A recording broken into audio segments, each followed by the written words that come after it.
사람이 사라지는 다리가 있었습니다. 번개가 내리꽂히던 어느 밤, 누군가 외지인을 그 다리로 안내했지요. 친절한 척 웃으며요. 그러나 그 웃음을 본 거지는 알았습니다. 그것은 친절이 아니라 사냥이었다는 것을요. 다음 날 외지인은 사라졌고 핏자국만 남았습니다. 거지는 진실을 알았지만 무서워서 입을 열지 못했지요. 아랑야담에 오신 여러분 환영합니다. 구독과 좋아요 눌러주세요. 오늘의 야담 시작합니다. 옛날 옛적 어느 고을 외진 곳에 오래된 돌다리가 하나 놓여 있었습니다. 다리 아래로는 맑은 물이 유유히 흐르고 양쪽 강둑에는 버드나무가 늘어져 바람에 흔들릴 때마다 초록빛 물결이 일었지요. 그 길목은 장꾼들이 오가며 쉬어가는 평화로운 곳이었으니 봄이면 안악들이 다리 아래서 빨래를 하며 노래를 불렀고 여름이면 아이들이 물장구를 치며 놀았습니다. 가을에는 낙엽이 물 위를 떠다녔고 겨울에는 얼음이 얼어 아이들이 썰매를 타곤 했지요.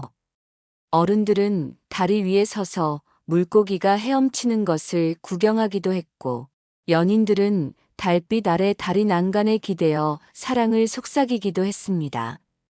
다리는 그저 다리였고 물은 그저 물이었으며 이 고을은 그저 평범한 시골 마을이었지요.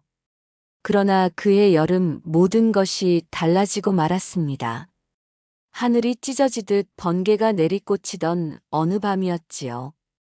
폭우가 쏟아지는 가운데 외지에서 온 보부상 하나가 길을 물었습니다. 어디로 가야 하냐고, 하룻밤 묵을 곳이 있느냐고요. 보부상의 옷은 비에 흠뻑 젖어 있었고 짐을 맨 어깨는 축 처져 있었으며 눈에는 피곤함이 가득했지요. 누군가 친절하게 길을 안내했습니다. 바로 저 다리를 건너면 주막이 있다고, 거기서 하룻밤 묵으면 된다고요. 그 사람의 목소리는 다정했고 손짓은 친절해 보였지요. 보부상은 고맙다며 허리를 굽혔습니다. 그런데 안내한 자는 번개가 번쩍일 때 희미하게 웃었지요. 그 웃음은 친절의 웃음이 아니었습니다. 사냥꾼이 덫에 걸린 짐승을 바라보는 것 같은 사냥감을 몰아넣는 자의 웃음이었지요. 그 웃음을 본 사람이 딱 하나 있었으니 비를 피해 다리 밑에 숨어있던 떠돌이 거지였습니다. 거지는 어둠 속에서 벌벌 떨며 숨을 죽였지요. 번개가 칠 때마다 드러나는 그 웃음이 너무도 섬뜩했기 때문이었습니다. 거지는 무언가 잘못되었다는 것을 본능적으로 느꼈으나 감히 입을 열 수가 없었지요. 보부상이 다리를 건너기 시작했습니다. 비에 젖은 돌다리가 미끄러웠지만 보부상은 조심조심 발을 옮겼지요. 다리 중간쯤 왔을 때 갑자기 다리 건너편에서 불빛 하나가 깜빡였습니다. 보부상은 주막 불빛인 줄 알고 반가워했지요. 저기 주막이 있나 보군. 오늘 밤은 따뜻한 방에서 잘 수 있겠어. 보부상은 안도의 한숨을 내쉬며 발걸음을 재촉했습니다. 그러나 그 불빛은 다리 끝에서 갑자기 옆으로 움직이기 시작했지요. 보부상은 의아해하며 불빛을 따라갔습니다. 다리를 건넌 것이 아니라 다리 옆 어둠 속으로 사라진 것이었지요. 다음 날 아침 보부상의 행방은 묘연해졌습니다. 누군가 다리 아래에서 보따리 하나를 발견했다고 했지만 보부상의 시신은 끝내 나타나지 않았지요. 보따리 안에는 비단과 약재가 흩어져 있었고 빗물에 젖어 쓸모없게 되어 있었습니다. 마을에는 소문이 돌기 시작했지요. 다리 아래 물귀신이 사람을 잡아갔다고요.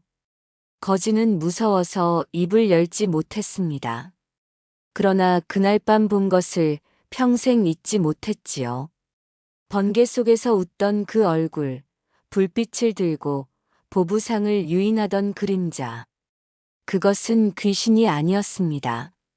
분명 사람이었지요. 그러나 거지는 너무 무서웠습니다. 자신도 그렇게 될까봐, 입을 열었다가 죽임을 당할까봐요. 며칠이 지나자 다리 기둥에는 누가 매달아 놓았는지 모를 천 조각들이 너덜너덜 걸리기 시작했습니다. 붉은 것, 흰 것, 빛바랜 누런 것까지 가지각색이었으나 그것이 뜻하는 바는 하나였지요. 건너지 말라. 처음에는 한두 개에 불과했던 천 조각이 날이 갈수록 늘어났습니다. 사람이 사라질 때마다 하나씩 더해진 것이지요. 어떤 것은 손수건 같았고, 어떤 것은 옷자락을 찢은 것 같았으며, 어떤 것은 아이의 베넷저고리처럼 작았습니다.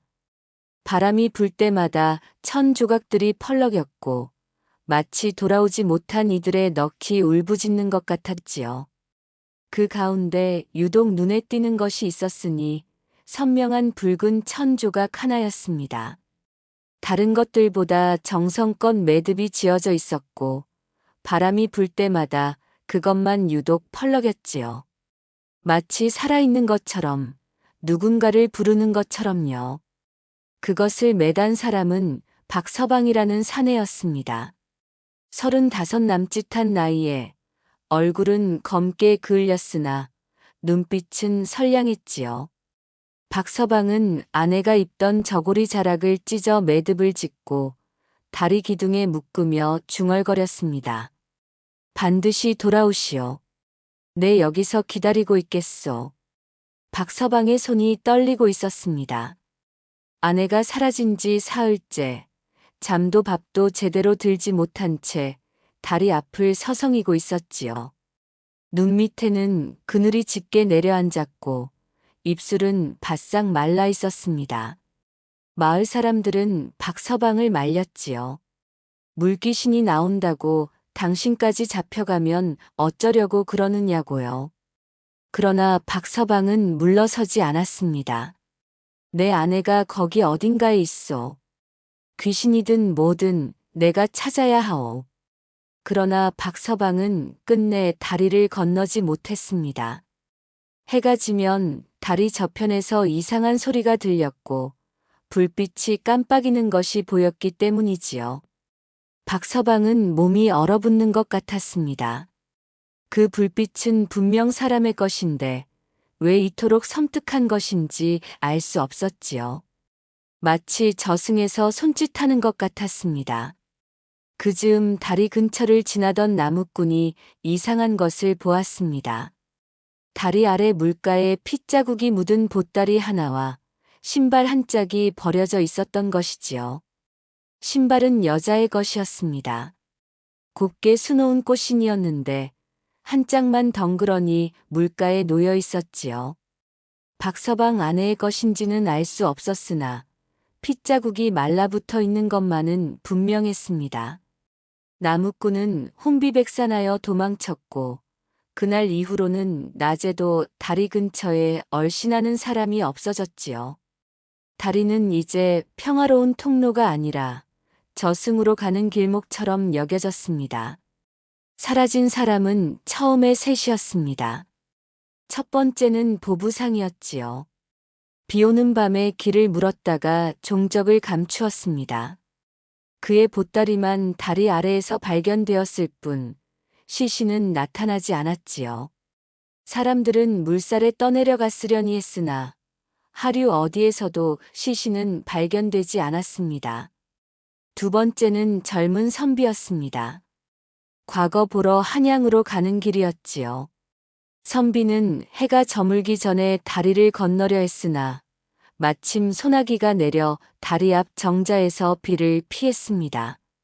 비가 그치자 해가 뉘엿뉘엿 넘어가고 있었지요. 선비는 망설였습니다. 다리 건너편에서 하룻밤 묵고 내일 아침 일찍 출발할까 아니면 지금 서둘러 건너서 조금이라도 더 갈까요? 결국 선비는 서둘러 다리를 건넜습니다. 과거 날짜가 얼마 남지 않았으니까요. 그리고 그것이 마지막이었지요. 다음 날 아침 선비의 책보자기만 다리 위에 덩그러니 놓여 있었습니다. 책은 흩어져 빗물에 젖어 있었고 선비는 온데간데 없었지요. 붓과 벼루도 함께 떨어져 있었는데 마치 급하게 빼앗긴 것처럼 사방에 흩어져 있었습니다. 세 번째가 바로 박서방의 아내였습니다. 이름은 순이라 했지요. 친척집을 찾아가던 길이었습니다. 친척집까지는 이 다리를 건너면 반나절이면 도착하는 거리였지요. 순이는 아침 일찍 출발하며 박서방에게 말했습니다. 늦어도 저녁 전에는 도착할 거예요. 내일 아침에 돌아올게요. 박서방은 아내의 손을 잡으며 말했지요. 조심히 다녀오시오. 걱정 마세요. 금방 다녀올게요. 순이는 밝게 웃으며 떠났습니다. 그것이 박서방이 아내를 본 마지막이었지요. 순이는 친척집에 나타나지 않았고 며칠이 지나도록 소식이 없었습니다. 박서방은 미칠 것 같았지요. 다리 앞에서 며칠 밤을 지새웠습니다. 아내를 부르는 목소리가 밤새 골짜기에 울려 퍼졌으나 대답은 없었지요. 박서방은 울다가 지쳐 쓰러졌고 마을 사람들이 겨우 집으로 데려갔습니다. 그런데 얼마 지나지 않아 넷째 사람이 사라졌습니다. 한양에서 내려온 낯선 이였는데 관복을 입지는 않았으나 행색이 범상치 않았지요. 등이 곱고 걸음걸이가 당당했으며 눈빛이 날카로웠습니다. 그는 마을 사람들에게 다리에 대해 물었지요.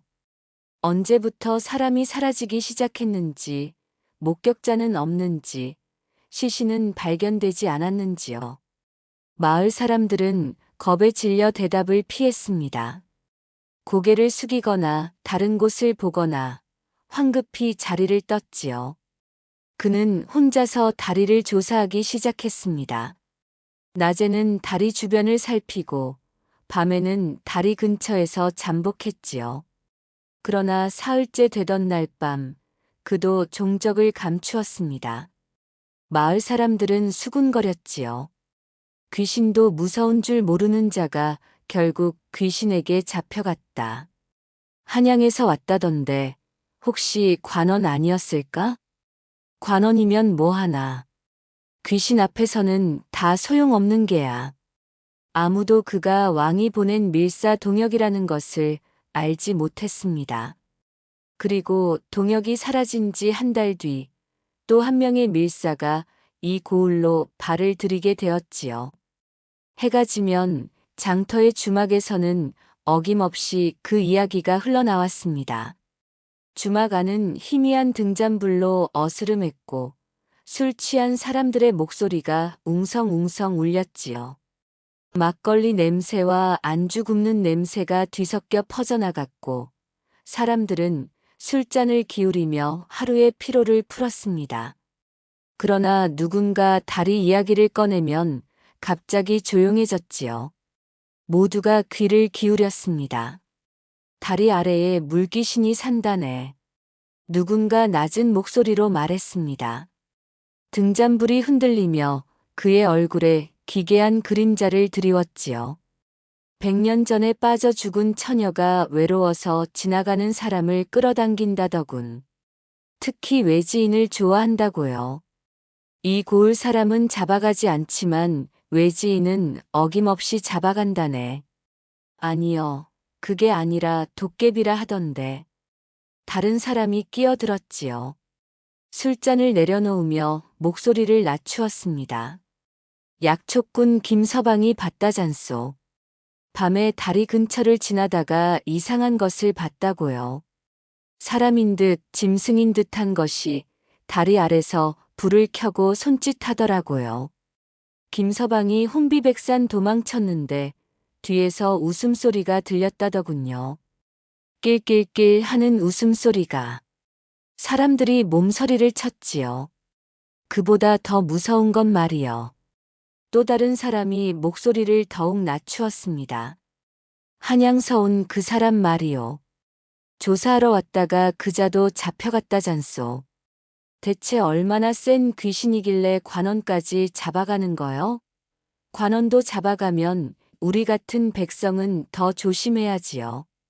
사람들은 고개를 끄덕이며 술잔을 비웠습니다. 소문은 입에서 입으로 옮겨지며 점점 부풀어 올랐지요. 어떤 사람은 물귀신이 10명이라고 했고, 어떤 사람은 다리 아래에 저승문이 열려 있다고 했습니다.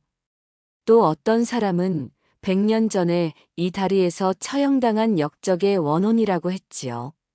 이야기할 때마다 귀신의 수는 늘어나고 귀신의 힘은 강해졌습니다.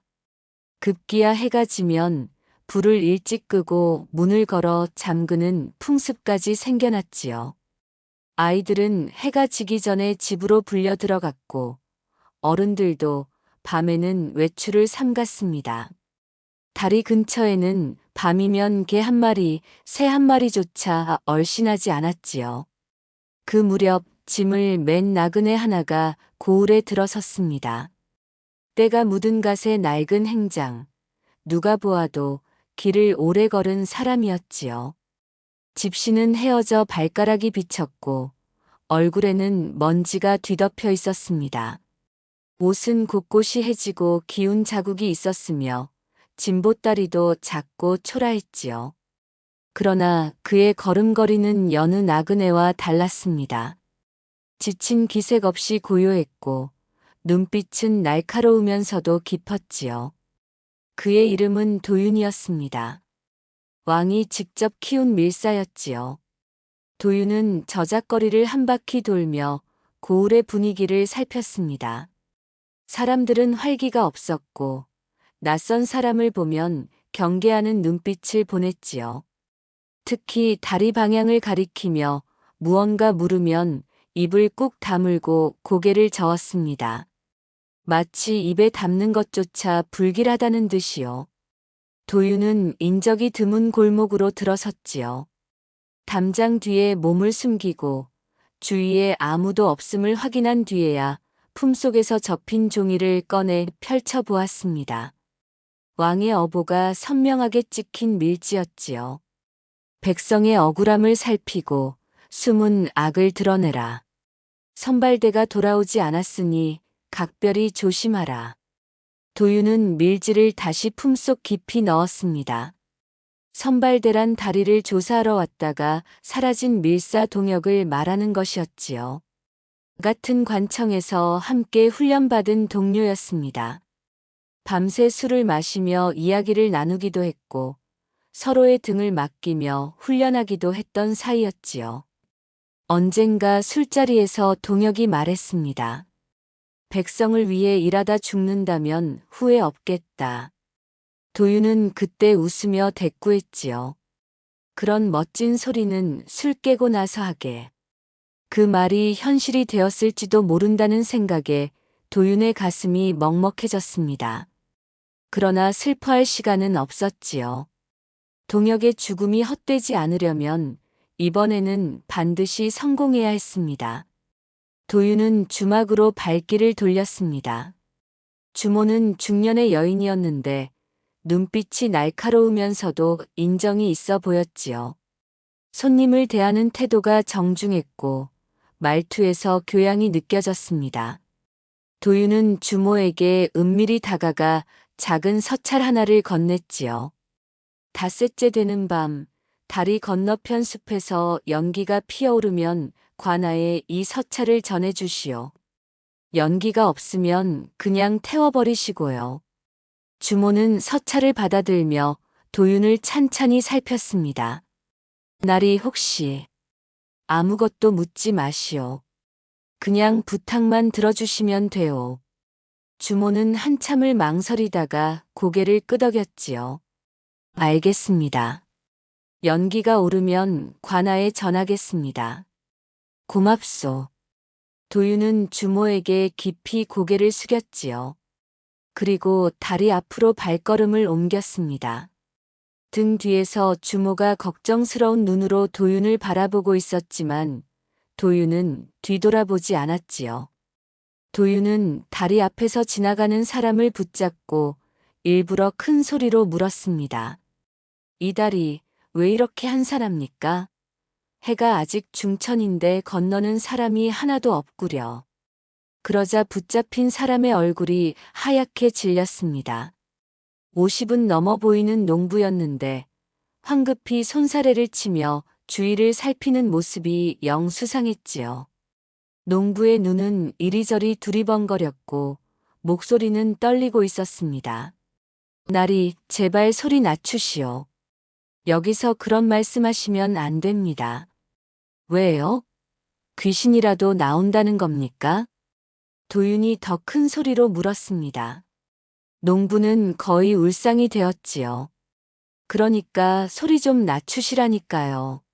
누가 들으면 어쩌려고. 누가 듣는다는 겁니까? 귀신이요? 아니면 사람이요?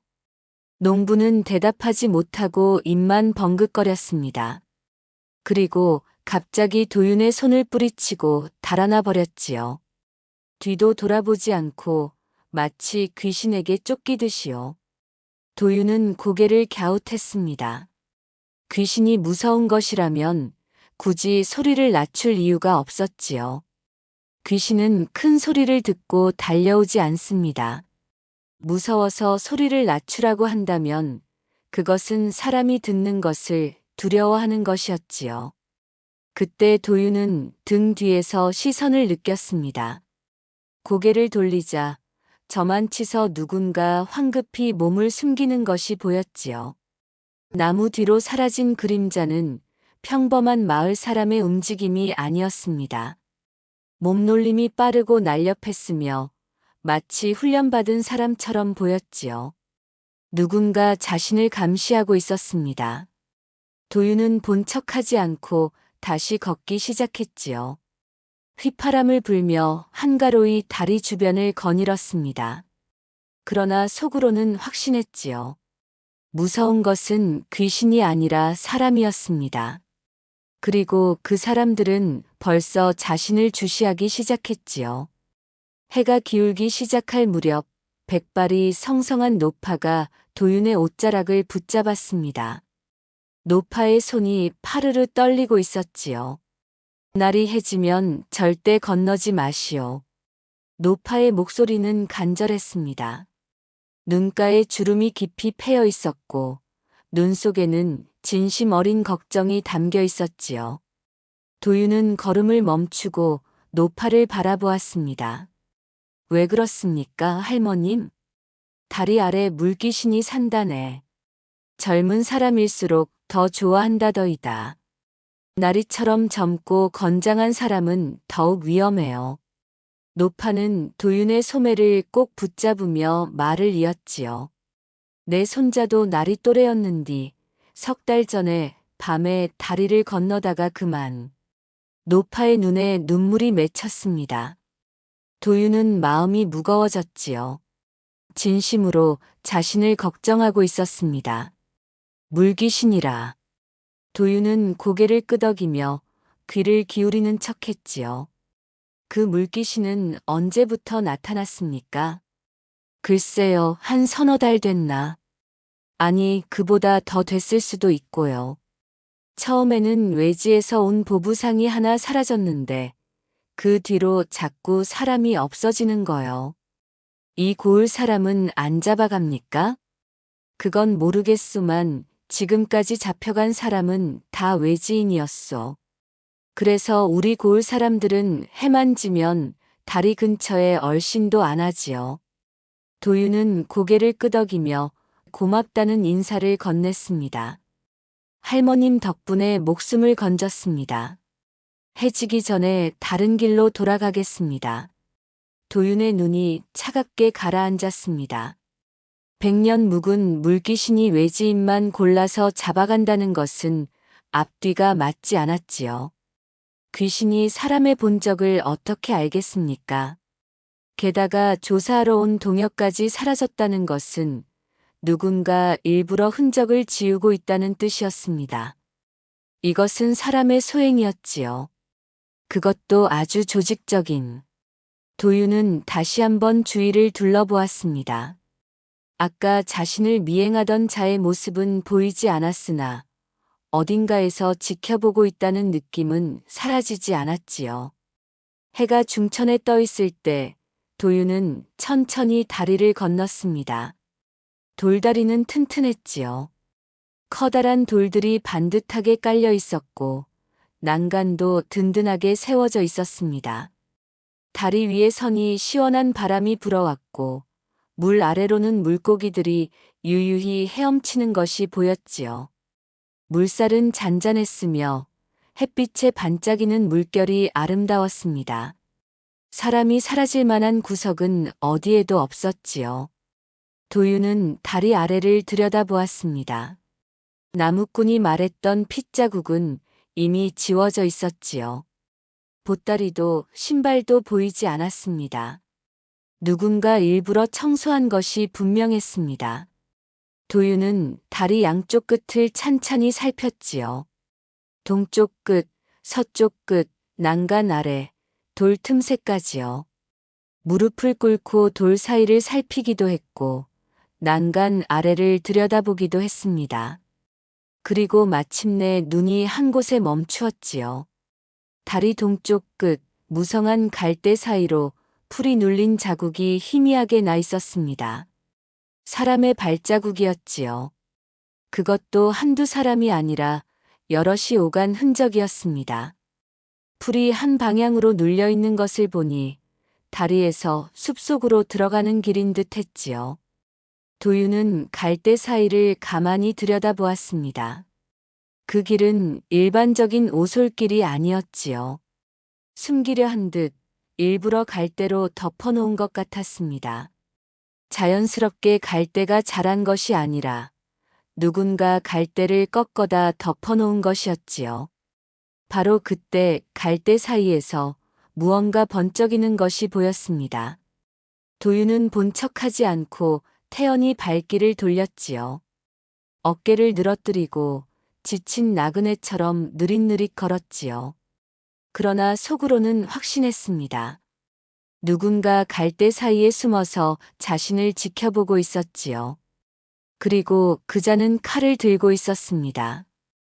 햇빛에 칼날이 번쩍였던 것이었지요. 해가 지자 다리 주변은 칠흑 같은 어둠에 잠겼습니다. 달은 구름에 가려져 있었고 별빛조차 희미했지요. 도윤은 미리 살펴둔 수풀에 몸을 숨기고 숨죽여 지켜보았습니다.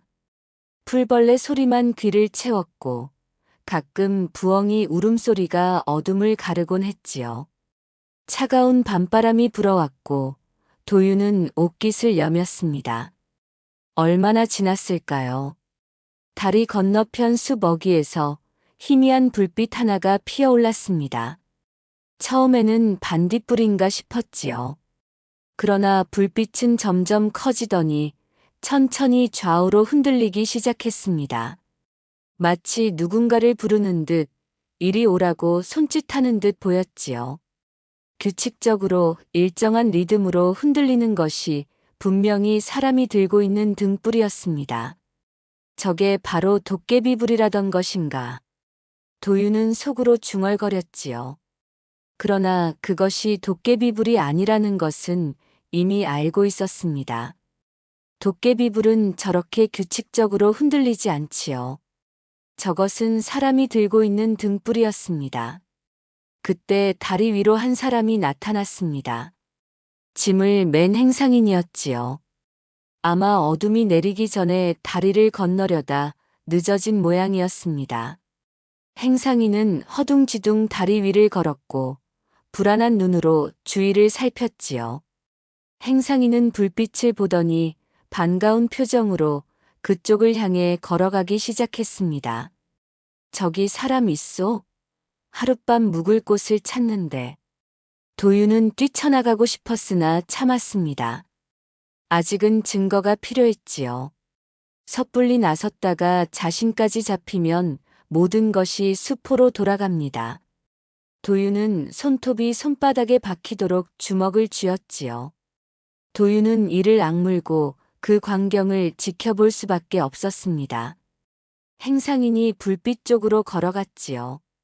불빛은 점점 숲속으로 들어갔고 행상인도 따라갔습니다. 그리고 어둠 속으로 사라졌지요. 잠시 후 짧은 비명이 들려왔습니다. 그리고 다시 정막이 찾아왔지요. 도윤은 주먹을 불끈 쥐었습니다. 또 한 사람이 잡혀간 것이었지요. 도윤은 이 상황을 끝내야 했습니다. 더 이상 희생자가 나오기 전에요. 10장. 다른 길. 행상인이 사라진 뒤 도윤은 소리 없이 움직이기 시작했습니다. 불빛이 유인하는 방향으로 가지 않고 다리 옆 갈대숲으로 눈을 돌렸지요. 낮에 살펴본 그곳에는 숨겨진 길이 있었습니다. 그곳에는 낮에는 보이지 않던 희미한 오솔길이 어둠 속에 드러나 있었지요. 달빛이 잠깐 구름 사이로 비쳤을 때 풀이 눌린 흔적이 희미하게 보였습니다. 발자국이 찍힌 자국, 누군가 무거운 것을 끌고 간 듯한 자국까지요. 사람이 자주 오간 길이 분명했지요. 도윤은 발밑을 조심하며 천천히 숲속으로 들어갔습니다. 마른 나뭇가지와 자갈이 깔려 있는 것을 보니 이곳을 지나는 자의 발소리를 알아채기 위한 장치임이 분명했지요. 도윤은 숨을 죽이고 자갈을 피해 한 발 한 발 내디뎠습니다. 나뭇가지를 밟지 않도록, 자갈을 건드리지 않도록 조심하며요. 얼마쯤 갔을까요? 어둠 속에서 신음소리가 들려왔지요. 그리고 행상인의 비명. 도윤은 나무 뒤에 몸을 숨기고 조심스럽게 앞을 살폈습니다. 숲속 빈터에 횃불이 타오르고 있었고 그 불빛 아래서 벌어지고 있는 일은 참혹했지요. 행상인이 두 사람에게 붙들려 끌려가고 있었습니다. 오솔길 끝에는 허름한 움막 여러 채가 숨어 있었습니다. 그리고 그 앞에서 벌어지고 있는 일은 차마 눈 뜨고 보기 어려웠지요. 행상인이 두 사람에게 붙들려 끌려가고 있었습니다.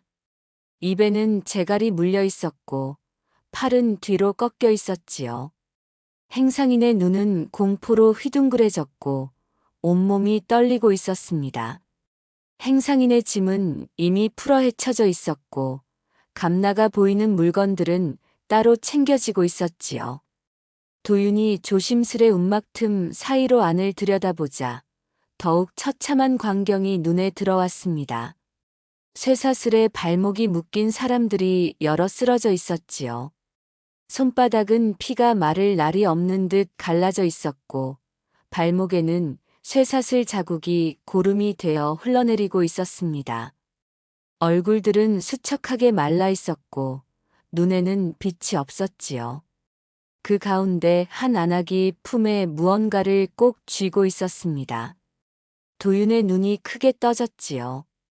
그것은 다리 기둥에 매달려 있던 것과 똑같은 붉은 천 조각이었습니다. 박서방이 매달아 둔 바로 그 천과 같은 빛깔이었지요. 안악이 잠결에 중얼거렸습니다. 서방님 기다려 주시오. 반드시 돌아가겠소. 그 목소리가 어찌나 애절하던지 도윤의 가슴이 미어지는 것 같았지요. 박서방의 아내 순이었습니다. 다리에서 사라졌다던 그 안악이 여기 갇혀 있었던 것이었지요. 도윤은 다른 사람들도 살폈습니다. 젊은 선비로 보이는 사람도 있었고 보부상 차림의 사람도 있었지요. 소문에는 셋이 사라졌다 했으나 눈앞에는 10명이 넘는 사람들이 갇혀 있었습니다. 소문조차 축소된 것이었지요. 그때 움막 한 구석에서 거친 숨소리가 들렸습니다. 젊은이 하나가 늙은 영감을 부축하고 있었는데 젊은이의 등에는 피가 흥건했지요. 괜찮으십니까, 어르신? 자네 때문에 내가 이리 살아있는 게야. 미안하네. 미안하긴요. 우리가 서로 안 도우면 누가 돕겠습니까? 젊은이는 힘없이 웃었습니다. 늙은 영감 대신 매를 맞은 것이 분명했지요. 이 지옥 같은 곳에서도 서로를 지키는 사람들이 있었습니다. 도윤은 한참을 더 살피다가 조용히 물러났지요. 이 정도면 증거는 충분했습니다. 문제는 이 많은 사람을 어떻게 구해낼 것인가 하는 것이었지요. 도윤은 이를 악물었습니다. 다리를 건넌 사람이 물귀신에게 잡혀간 것이 아니었지요. 누군가 일부러 불빛으로 사람을 유인하여 납치한 것이었습니다. 귀신이 아니었지요. 귀신보다 더 사악한 인간의 소행이었습니다. 도윤은 묶인 사람들의 수를 다시 헤아려 보았지요. 10명이 넘었습니다. 소문에는 셋이 사라졌다 했으나 훨씬 더 많은 사람이 이미 이곳에 잡혀와 있었지요. 아마 소문이 퍼지기 전부터 사람들이 사라지고 있었던 모양이었습니다. 그 중에는 한양에서 온 밀사도 있었지요. 도윤의 눈이 움막 안 어두운 구석에 멈추었습니다. 수염이 덥수룩하고 옷이 너덜너덜한 사람이 쇠사슬에 묶여 웅크리고 있었지요. 언뜻 보기에는 거지 같았으나 그 얼굴은 도윤이 잘 아는 얼굴이었습니다. 같이 훈련받던 동료 먼저 이곳에 왔다가 사라진 선발대 밀사 동혁이었지요. 동혁이 살아있었구나. 도윤은 속으로 중얼거렸지요. 죽은 줄 알았는데 여기 갇혀 있었던 것이었습니다. 그러나 반가워할 때가 아니었지요. 동혁을 포함해 이 모든 사람을 구해내야 했습니다.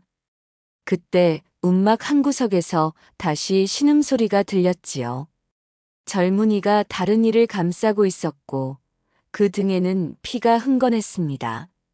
형님, 왜 또 대신 맞으셨소? 괜찮다, 어르신 다리가 아파 버틸 수가 없잖느냐, 내가 맞는 게 낫지.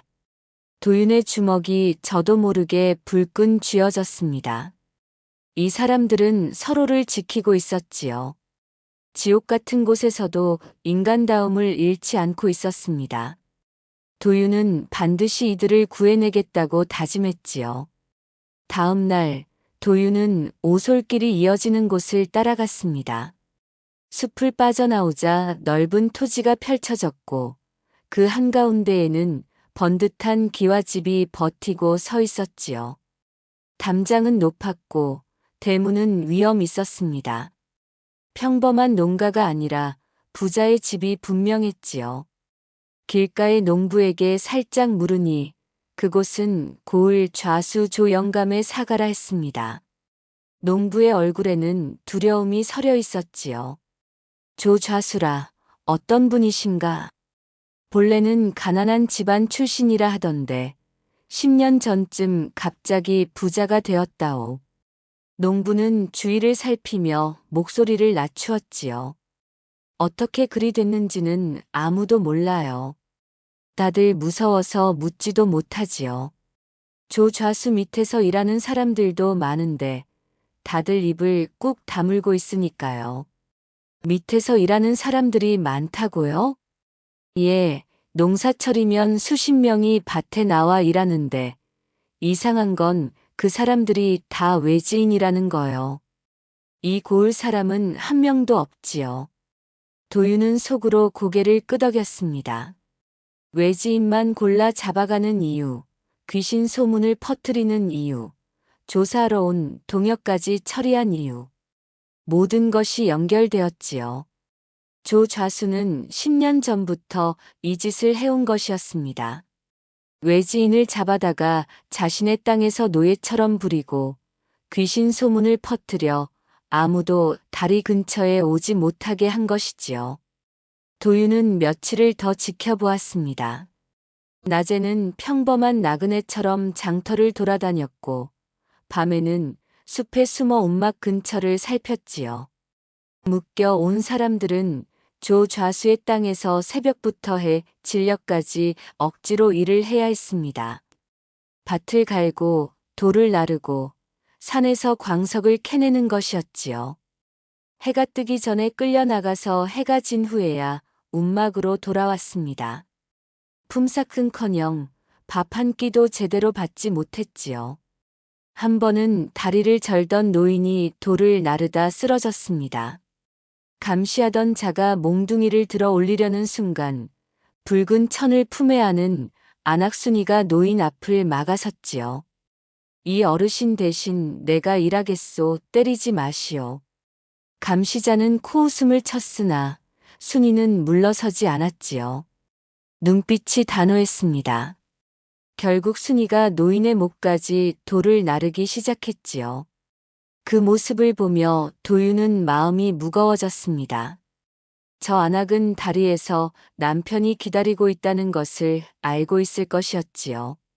품속의 붉은 천 조각이 그 증거였습니다. 그런데도 남을 위해 나서다니요.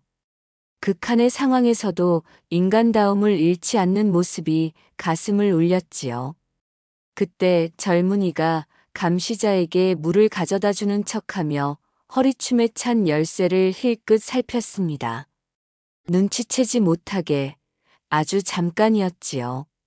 그러나 그 눈빛에는 결심이 서려 있었습니다. 젊은이는 무언가를 계획하고 있었지요. 물귀신 이야기는 조 좌수가 일부러 퍼뜨린 것이었습니다. 마을 사람들이 다리를 두려워할수록 외지인을 잡아다 부려먹기가 수월해지니까요. 약초꾼이 보았다는 도깨비도 조 좌수의 하인이 분장한 것이었고 불빛으로 나그네를 유인하는 것도 모두 계획된 일이었지요. 100년 묵은 원혼도 처녀 귀신도 없었습니다. 오직 사람의 탐욕만이 있을 뿐이었지요. 그날 밤 도윤은 움막 근처에서 다시 감시의 빈틈을 노렸습니다. 닷새째 되는 밤 신호를 보내야 할 때가 다가오고 있었지요. 바로 그때 젊은이가 감시자 틈을 타서 열쇠를 손에 넣는 것이 보였습니다. 감시자가 술에 취해 졸고 있는 틈을 노린 것이었지요.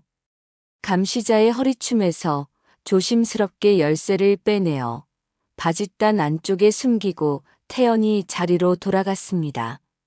준비는 되어가고 있었지요.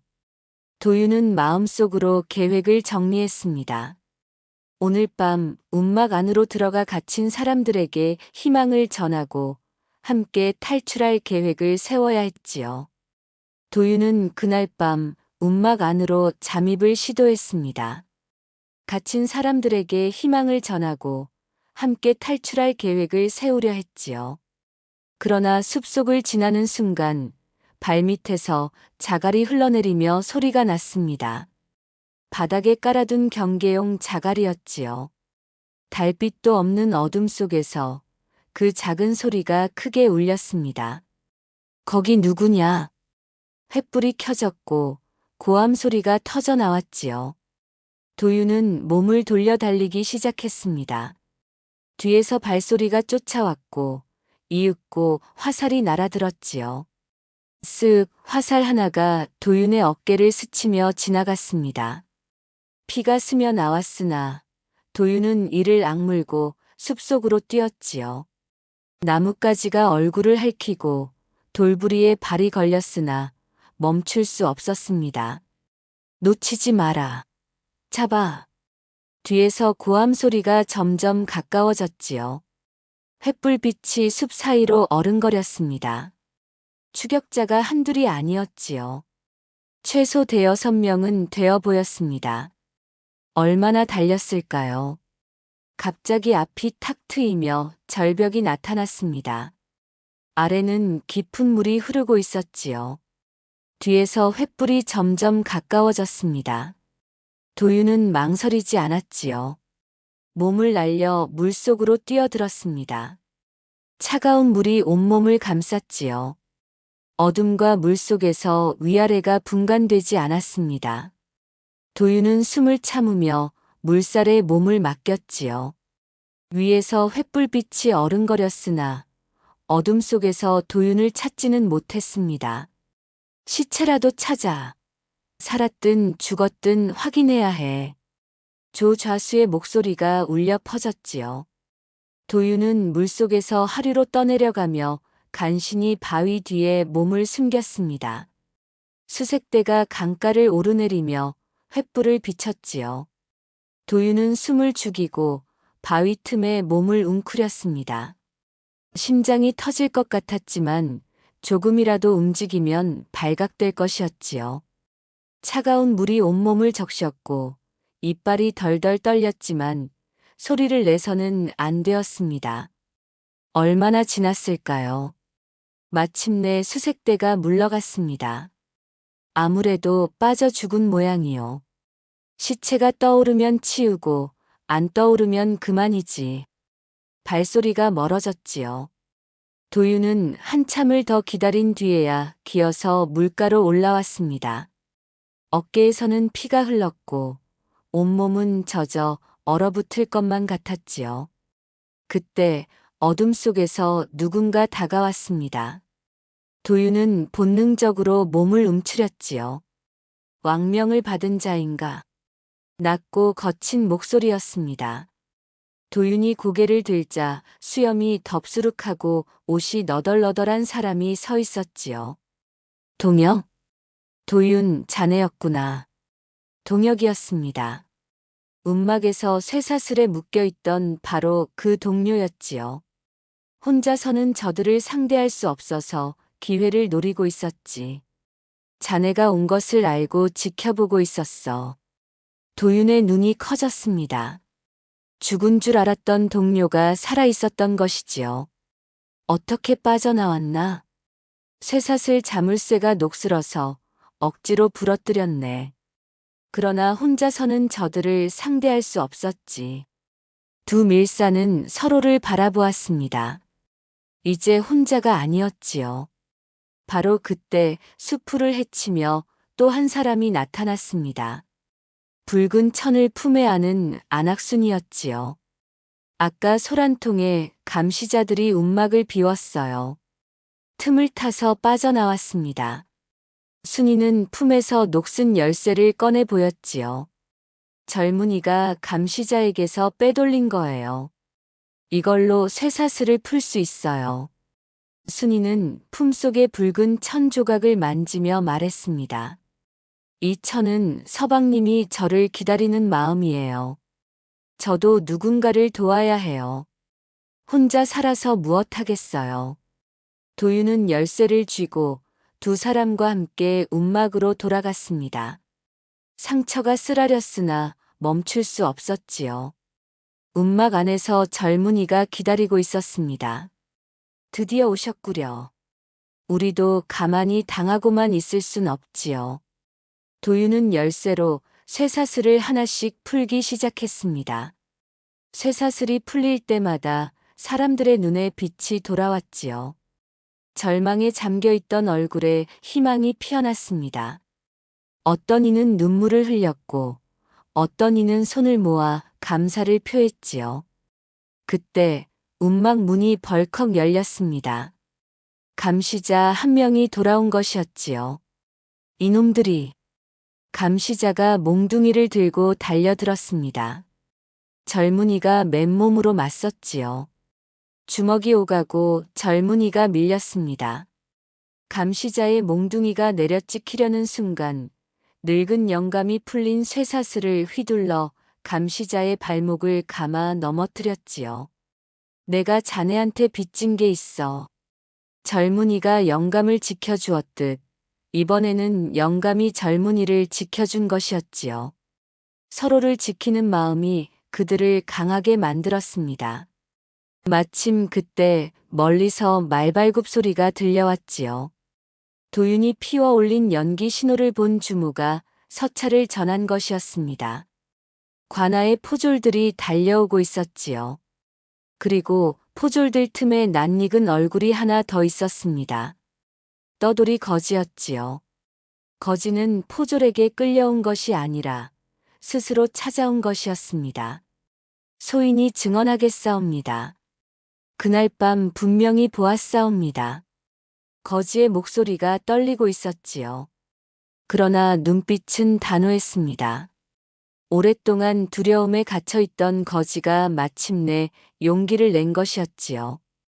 처음 보부상이 사라지던 밤 소인이 다리 밑에 숨어 있었사옵니다. 분명히 사람이 보부상을 유인했사옵니다. 귀신이 아니라 사람이었습니다. 조 좌수는 소란을 듣고 도망치기 시작했습니다.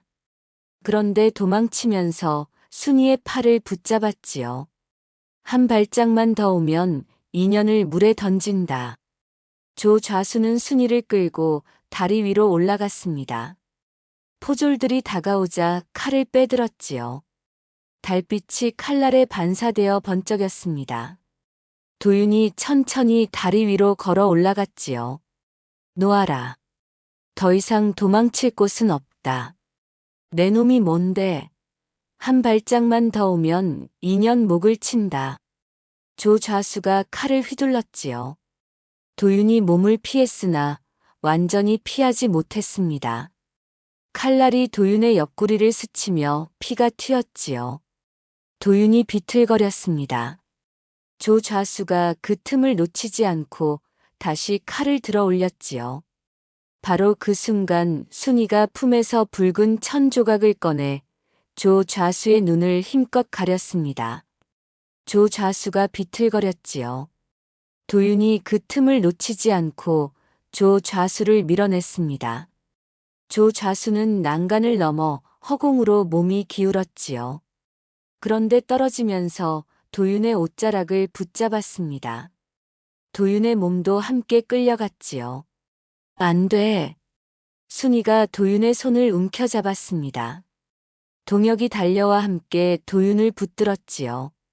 조 좌수의 손이 옷자락에서 미끄러졌습니다.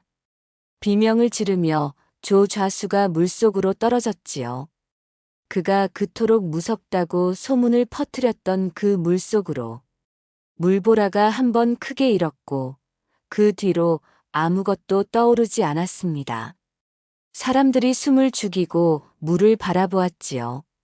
한참 뒤 무언가 물 위로 둥실 떠올랐습니다. 붉은 천 조각이었지요. 순이가 조 좌수의 눈을 가릴 때 놓친 그것이 물살에 밀려 다리 기둥에 다시 걸려 있었습니다. 마을 사람들은 훗날 이렇게 말했지요.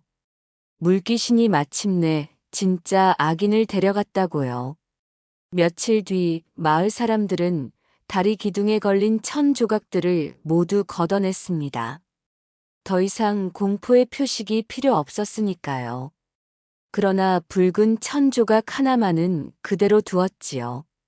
물 위로 떠올라 다리 기둥에 걸려있던 그것을 순이가 다시 정성껏 매달아 놓았기 때문이었습니다. 이것은 서방님이 저를 기다려주신 마음이에요. 이제는 무서운 표식이 아니라 기다림은 반드시 만남이 된다는 증표로 남겨두고 싶습니다. 그때 다리 저편에서 누군가 달려왔지요. 박서방이었습니다. 포졸들과 함께 소식을 듣고 밤새 달려온 것이었지요. 여보, 서방님. 두 사람은 다리 위에서 서로를 끌어안고 한참을 울었습니다.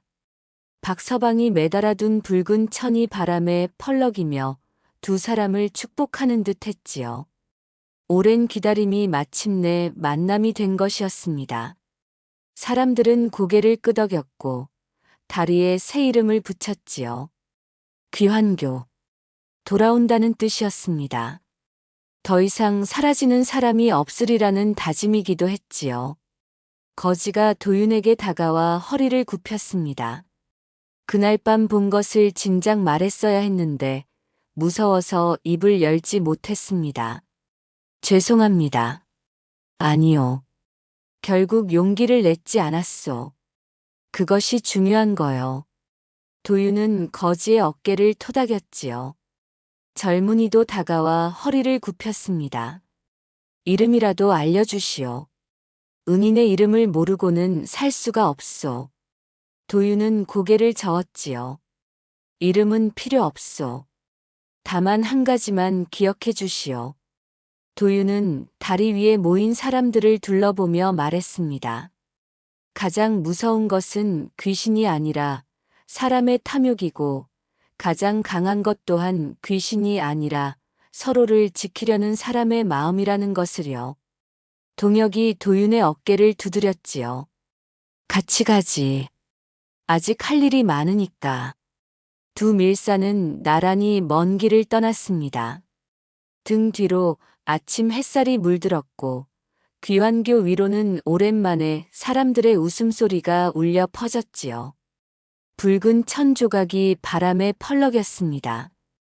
이제는 공포의 손짓이 아니라 기다림과 만남의 인사처럼요. 옛말에 이르기를 어둠이 아무리 짙어도 새벽은 반드시 온다 했습니다. 숨겨진 악은 결국 스스로 무덤을 파고 억울한 이들은 마침내 제자리로 돌아오는 법이지요. 그러나 이 이야기가 진정으로 말하고자 하는 것은 따로 있습니다. 희망을 잃지 않고 서로의 손을 잡은 사람들, 두려움을 이기고 진실을 말한 사람들, 그리고 끝까지 기다린 사람들이야말로 가장 깊은 어둠도 뚫고 나올 수 있다는 것을요. 시청해주셔서 감사합니다. 구독과 좋아요 감사합니다. 늘 행복한 하루 되세요.